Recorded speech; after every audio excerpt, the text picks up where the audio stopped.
Dear students, welcome to our today's social science class. In our previous class, we have completed our second chapter of geography, that is physical features of India. And today we are going to start our next chapter, chapter 2 of economics, that is people as a resource. Look at the term carefully. Here it is written people as a resource. You have done this topic in detail in your 8th class, resources.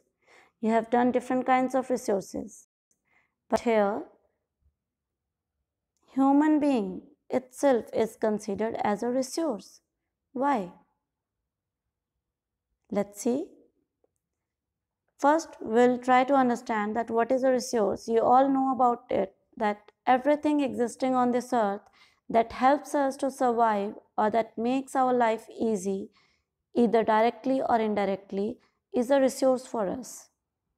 Anything that is helping us to survive, anything that is making our life easier.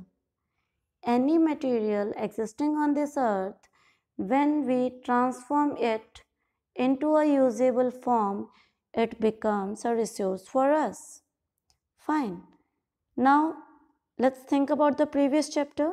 In the previous chapter, we have done 4 factors of production. कोई भी चीज़ बनाने के लिए हमारे 4 factors जो हैं या 4 चीज़ें जो हैं हमें mainly चाहिए. Those are land, labor, physical capital and human capital. Dear students, earlier the last 2 factors were known as capital and entrepreneur. Physical capital was known as capital and human capital was known as entrepreneur. But these days we use the term physical capital and human capital. Land and labor, it is clear. Physical capital, it is of 2 types, fixed and working. That is also clear. We have done it in the previous chapter.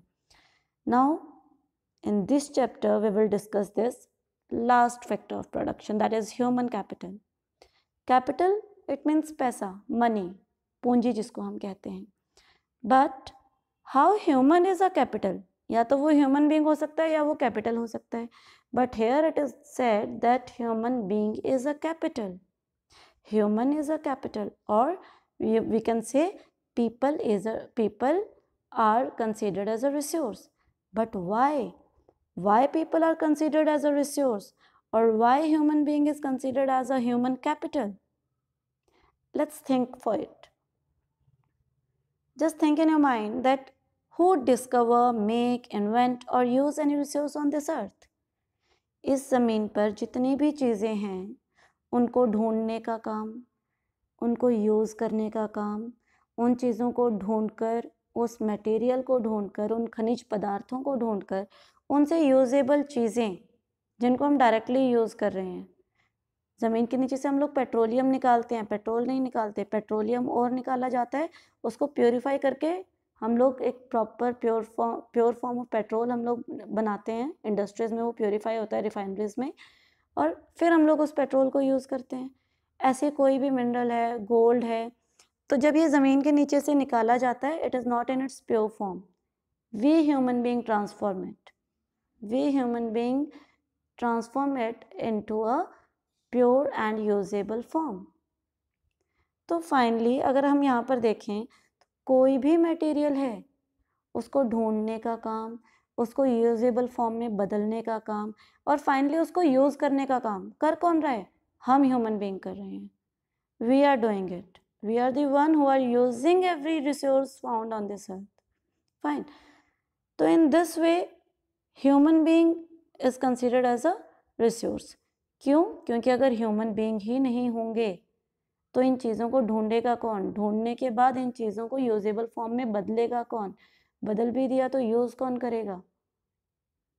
If human being does not exist, then all these resources are useless. That's why human being is considered as a human capital. पर हम किसी भी इंसान को human capital या human resource नहीं बोलेंगे. जैसे कि हमें कोई भी चीज़ प्रोडक्शन करने के लिए, कोई भी चीज़ बनाने के लिए we need to do the investment. हमने कोई बिजनेस करना है तो हम क्या करते हैं? उसमें पैसा लगाते हैं, इन्वेस्टमेंट करते हैं, उसके बाद हमें वहाँ से क्या मिलता है? प्रॉफिट मिलता है. ना व्हाट इज़ इन्वेस्टमेंट बेटा? इन्वेस्टमेंट भी क्या है? एक तरीके का खर्च है. It is a kind of expenditure. But किस तरह का खर्च है? ये वो खर्च है जिसको इनिशियल स्टेज पे we do the expenditure, but that expenditure gives us profit in future, we earn money from that investment. कोई भी उस तरह का खर्चा जो हम आज तो पैसा खर्च कर रहे हैं किसी चीज़ पर फ्यूचर में हमने जिस चीज़ पर या जिस बिजनेस पर, जिस काम पर हमने पैसा खर्च किया है, फाइनली वो चीज़ हमें क्या देगी? रिटर्न में, फ्यूचर में हमें उससे इनकम मिलेगी, हमें उससे पैसा कमाने को मिलेगा। ठीक है, उस तरह के खर्च को हम क्या कहते हैं? इन्वेस्टमेंट कहते हैं। अब ऐसी ह्यूमन बीइंग को अगर हमने रिसोर्स बनाना है, एक कैपिटल बनाना है, तो वो कैसे बनेगा?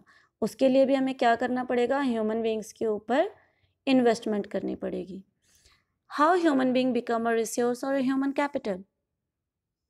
आप किसी इस तरह के इंसान को आप रिसोर्स बोलेंगे जो सोसाइटी के लिए यूज़फुल ही नहीं है, जो सोसाइटी में एंटी सोशल एक्टिविटीज़ ज़्यादा कर रहे हैं।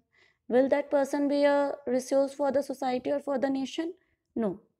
सो which kind of human or the person is considered as the human resource, and how to make that person a human capital? First of all we need to make investment. जैसे कोई भी business शुरू करने से पहले हमें उस पर पैसा लगाना पड़ता है, हमें उसमें इन्वेस्टमेंट करनी पड़ती है, ऐसे ही ह्यूमन बींग्स को भी रिसोर्स बनाने के लिए या ह्यूमन बींग्स को ह्यूमन कैपिटल में चेंज करने के लिए we need to make investment. What kind of investment? Good education, medical facility and training और स्किल्स। उसको अच्छी एजुकेशन देके, उसकी हेल्थ का ध्यान रख के, एंड फाइनली उसको एक प्रॉपर वोकेशनल स्किल देकर जो है कोई भी नेशन अपने ह्यूमन बीइंग्स को किस में ट्रांसफॉर्म कर सकता है? एक ह्यूमन रिसोर्स में। ह्यूमन रिसोर्स को, पॉपुलेशन को बेटा अगर हम आज तक देखें तो पॉपुलेशन को क्या समझा जाता है? पॉपुलेशन को एक तरीके का बोझ ही माना जाता है। It is termed as liability. ठीक है, ह्यूमन बीइंग्स को या किसी भी कंट्री की जब पॉपुलेशन ज़्यादा होती है तो उसको क्या समझा जाता है? Liability. What is liability? Liability means बोझ, एक तरीके की जिम्मेवारी।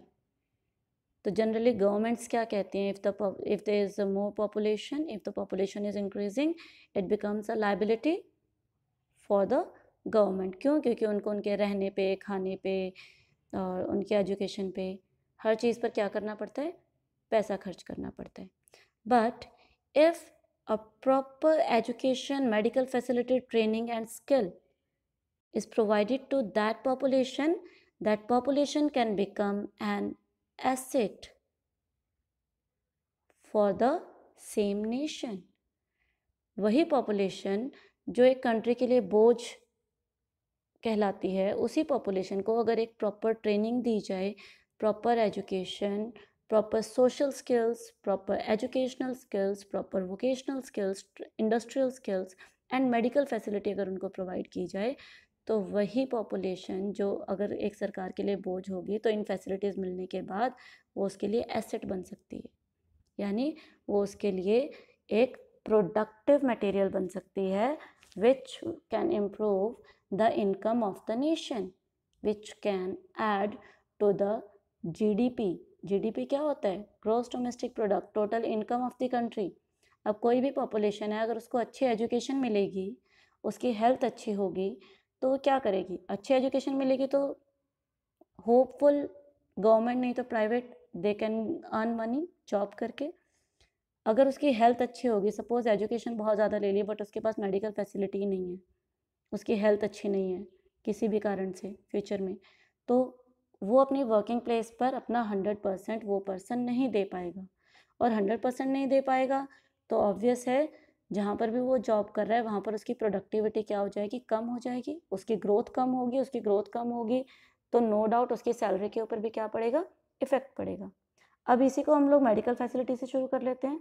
सपोज़ कोई बच्चा है जो बहुत इंटेलिजेंट है, बहुत अच्छा पढ़ता है, but that child is not physically fit, उसको कुछ मेडिकल प्रॉब्लम रहती है एंड हिज और her family is not too rich to afford his medical allowance, ठीक है, वो उसके खर्चे नहीं उठा पा रही है, तो यहाँ पर क्या होगा, यहाँ पर जो वो बच्चा है वो अपने बीमार रहने के कारण अपनी स्टडी कंप्लीट नहीं कर पाएगा। अब पहले बीमार रहा, उसको अच्छी मेडिकल फैसिलिटी नहीं मिली, तो वो अपनी स्टडी भी कंप्लीट नहीं कर पाया, और अगर वो अपनी स्टडी कंप्लीट नहीं कर पाएगा तो होपफुली वो फ्यूचर में अपने कंट्री के लिए उतना प्रोडक्टिव में भी ना हो जितना उसको अगर ये फैसिलिटीज़ मिलती तो वो बन पाता, ठीक है। तो in this way if a proper investment is done on the population of a country, on the human being, then they can turn into human capital, उनको जो है मानव पूंजी में बदला जा सकता है। Next topic we will do in our next video. Take care. If any doubt, please ask.